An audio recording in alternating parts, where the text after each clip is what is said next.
Hello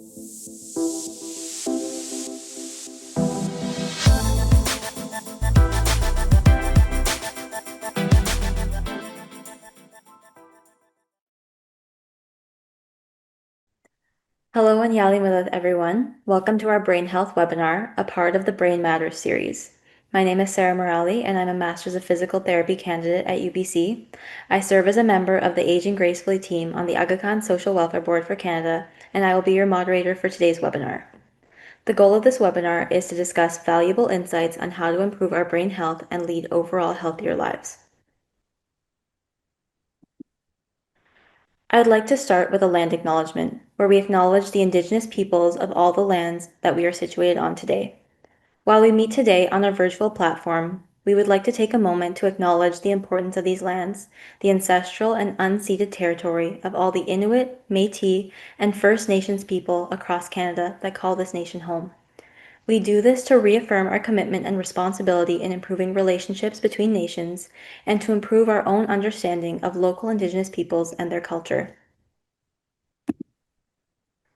Before we get started, we would like to inform the audience that any information that is provided in this webinar should not be considered specific medical advice and is not intended as a substitute for medical professional help, guidance, diagnosis, or treatment.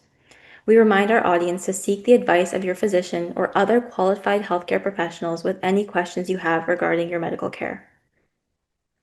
I now have the pleasure of introducing you our panelist for today's session, Dr. Salima Shamji. Dr. Salima Shamji is a physician who has nearly 30 years of experience in geriatrics, having held leadership positions at Bruyère Hospital as both the Chief of Care for Elderly and the Medical Director of the Geriatric Day Hospital.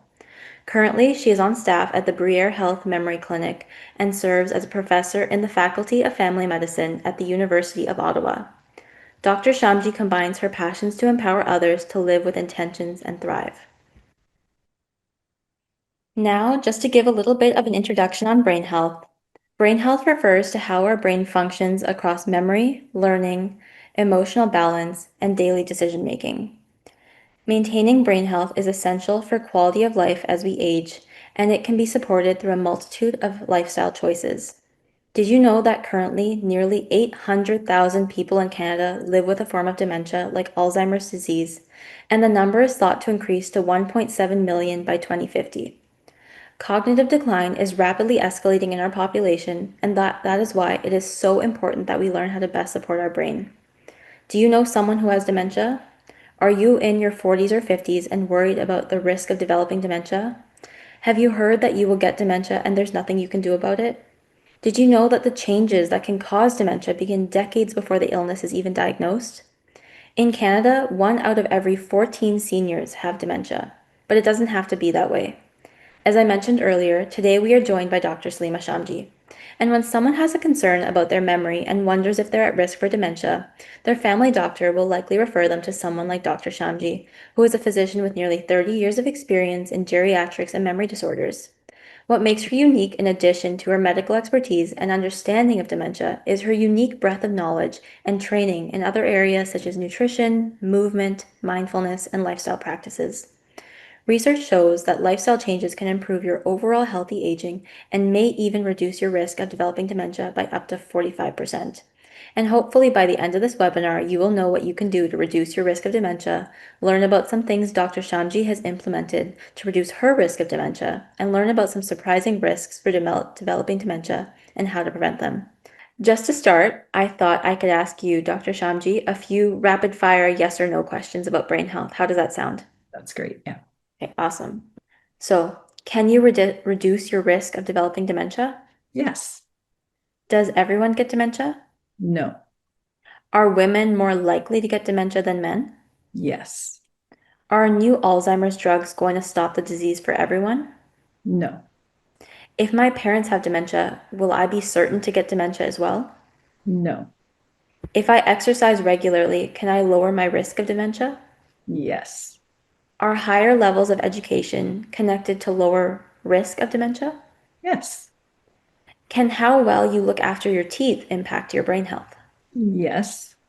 Will doing crossword puzzles and Sudokus prevent me from developing dementia? No. Is there a cure for dementia? No. And just for these last two questions, I thought you could give a little bit of a longer explanation. Okay. So for the first one, is Alzheimer's disease the same as dementia? Well, they're linked. Alzheimer's is a type of dementia. So we want to think of dementia as an umbrella term, sort of like we would think of coffee as a general category term. And then just like there's different types of coffee like espresso and Americano and decaf, there's different types of dementia, and Alzheimer's is a type of dementia. Okay, amazing. That's really good to know. And then just the last question. Are there supplements that prevent dementia? So there really isn't any strong evidence that any one supplement or group of supplements will prevent dementia. We have to remember that our brain is a very complex organ, and it's unlikely that we're going to find a silver bullet, that the one thing that's going to prevent dementia. That being said, if your vitamin D levels are low or if your vitamin B12 levels are low, it's important to make sure that you are on supplements to make sure that those levels are in the normal range. So it's good to check with your doctor about that, because both the vitamin D and B12 can impact your whole body and also your brain health. Okay, amazing. That's really good to know. Just now, so that we can get a little bit more of detailed answers on some pressing questions about brain health, I'm Mm, going to ask you some more general questions and feel free to take as long as you need to answer them. okay. So, just for the first one, what is dementia in your definition? So dementia is an illness that prevents the whole brain from working properly to the point where it impacts your ability to do your day-to-day living, your daily life. So it's not really a problem with just memory. We think of it that way, but it really impacts your whole brain. Okay. And if dementia is not inevitable, like you had mentioned before, what Mhm. can help us to prevent dementia? So, like you mentioned, we now have more and more research that shows that lifestyle interventions can possibly reduce the risk of developing dementia by 45%. So, things like how we move, what we eat, sleep, looking after our blood vessels, social connections, and so many other things become really important in our ability to prevent dementia.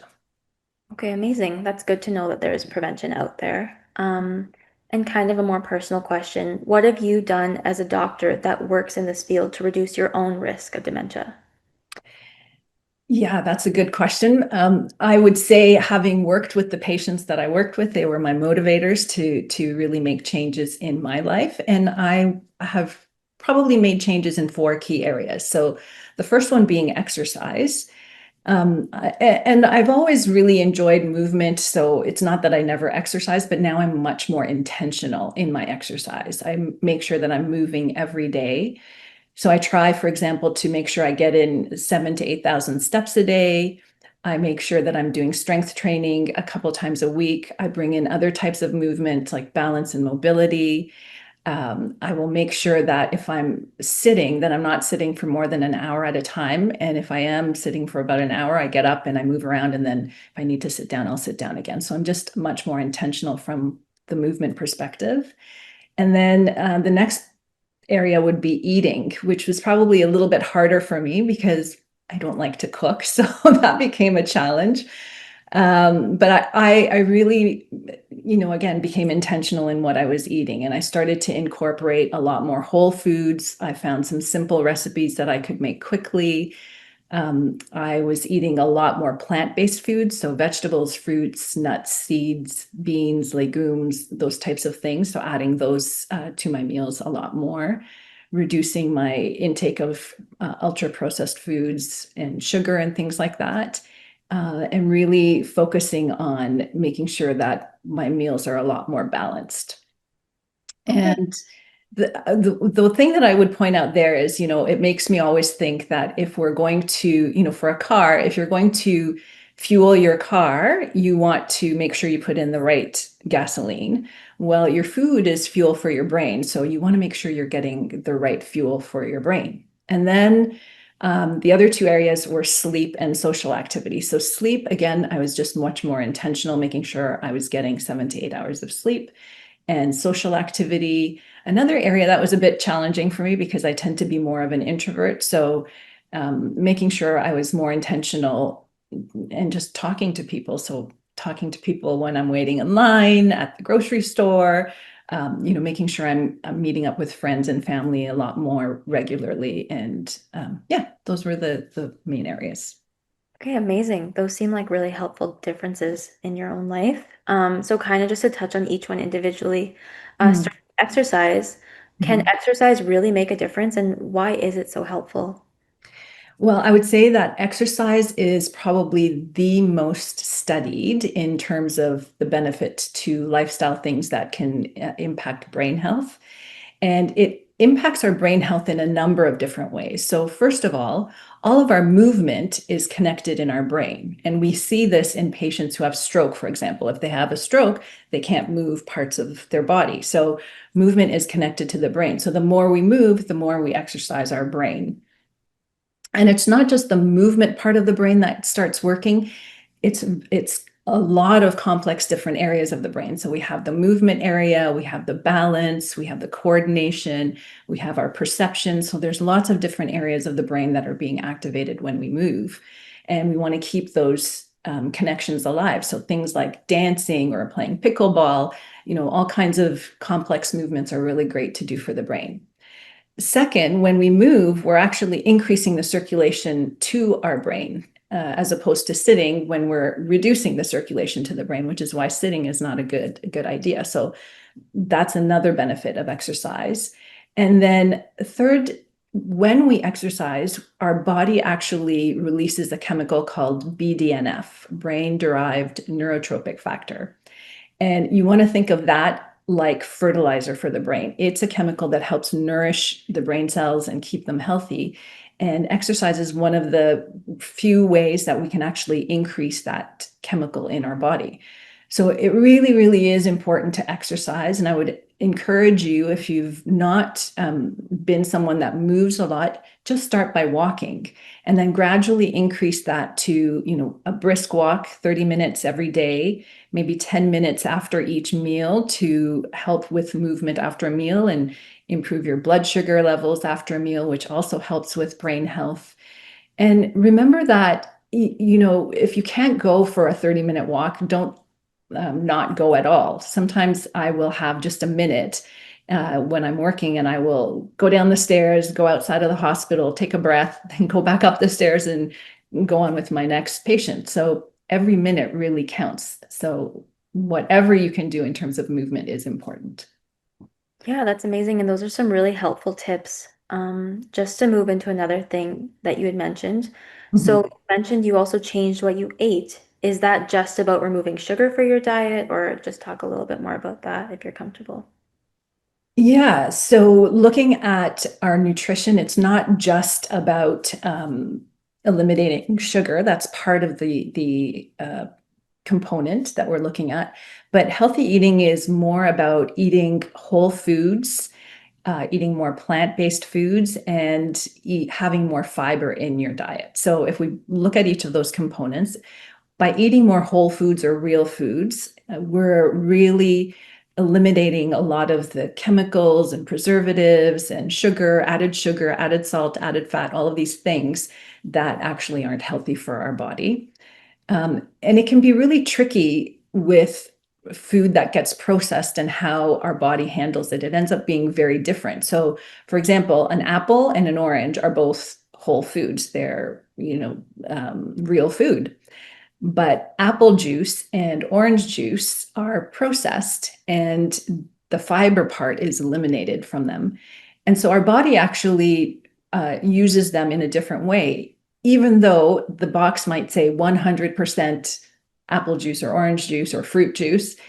The body will use juice like sugar. So it's not going to be used in the same way as a whole apple or a whole orange. So eating whole foods is really important. It's important to realize that the foods we eat also provide the building blocks for all of the things we need in our body to repair and function. And then eating more vegetables. So more vegetables and plant-based foods, really. So the reason for that is because it's plant-based foods that have the vitamins, minerals, and antioxidants that help protect and repair our body. So without these, we're having much more difficulty repairing our body and allowing our body to function the best that it can. So we want to start thinking about adding more plant-based foods, adding more color to our plates to really get those nutrients. And then the last part is the fiber part, because we're seeing more and more that there is a relationship between the gut and the brain, and more research is coming on that, particularly with the gut microbiome and dementia. The gut microbiome is, the good bugs we have in our gut that help actually our body to function optimally as well. We're learning more and more about that every year.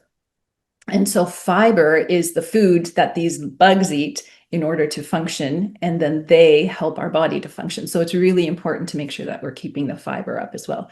So again, starting small, try and add a little more color to your plate. Try and crowd out the more ultra processed and processed foods from your plate by just adding a little bit at a time and increasing the amount of whole foods and plant-based foods. Okay, amazing. And kind of like a similar question on that note, in your opinion, what would a healthy, smiley breakfast look like? Oh, that's a great question. So breakfast is definitely one of the areas that I see in my practice that people have the hardest time with. And eating a healthy breakfast is still important whenever it is that you eat it. It can be later in the morning if you eat it that way.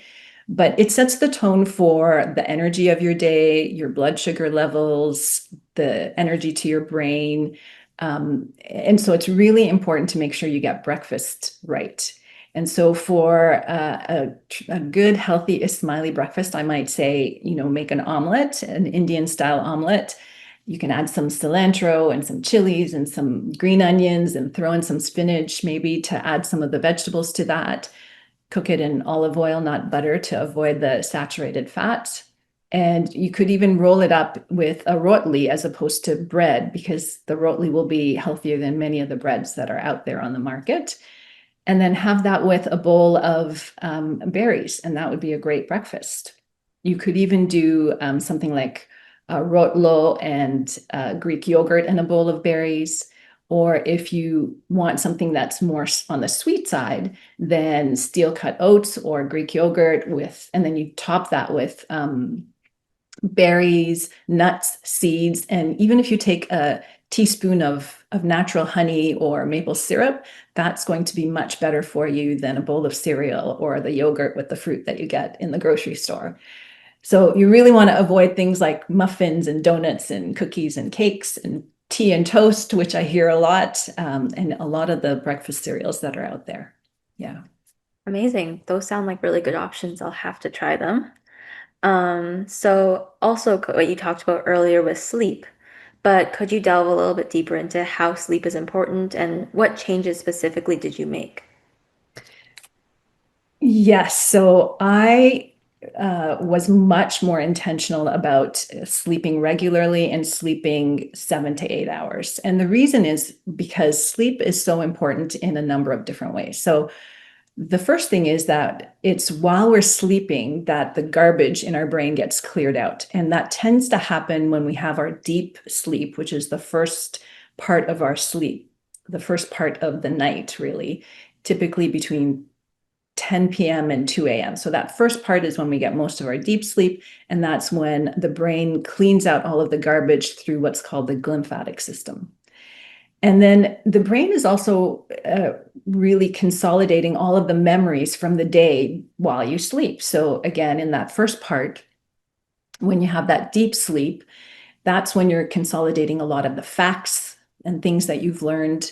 And then in the latter half of your sleep, the second half of sleep, you have more of the dream stages of sleep. And it's during the dream stages of sleep that you're consolidating and really remembering the emotional memories and the skills that you've learned. So we call those procedural memories. So things like if you're learning to play piano or learning to play basketball or something like that, those things are getting consolidated. So you really want to make sure you have enough sleep that you can clean things out and then also really consolidate your memories. So 7 to 8 hours is a sweet spot for that.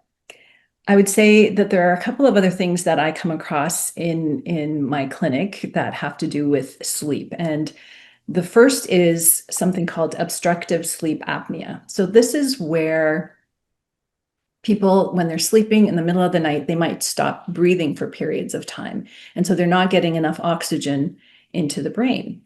And you know that you might have something like this if you tend to be a loud snorer, or maybe your partner is saying that, you know what, there's times in the night that you're not breathing for a few minutes or so, or you wake up with a headache, you feel really tired throughout the day. If those are things that you're experiencing, you really want to make sure that you see your doctor to be tested for sleep apnea.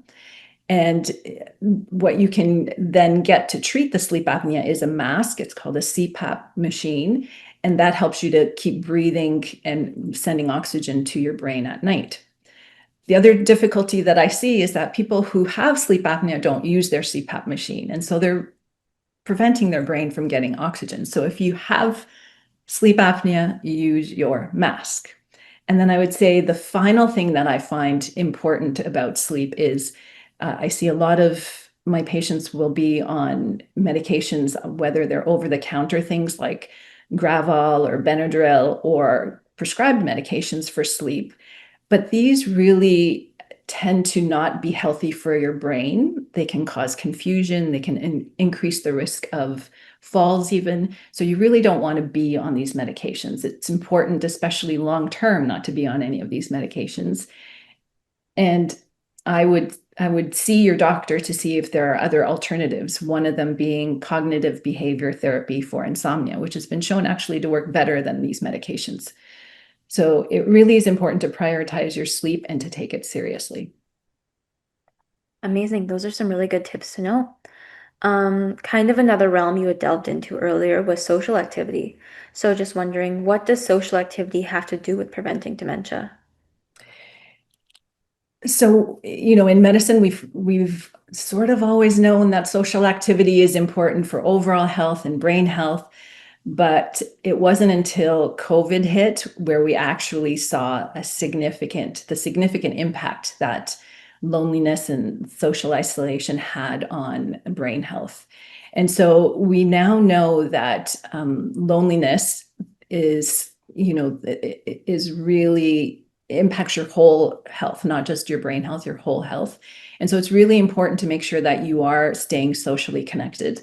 We're lucky we have Jamaat Khana. So, after Jamaat Khana, connect with other people around you and make sure you're having these conversations, because when you're having social interactions, you again use the whole part of your brain and you're exercising your whole brain.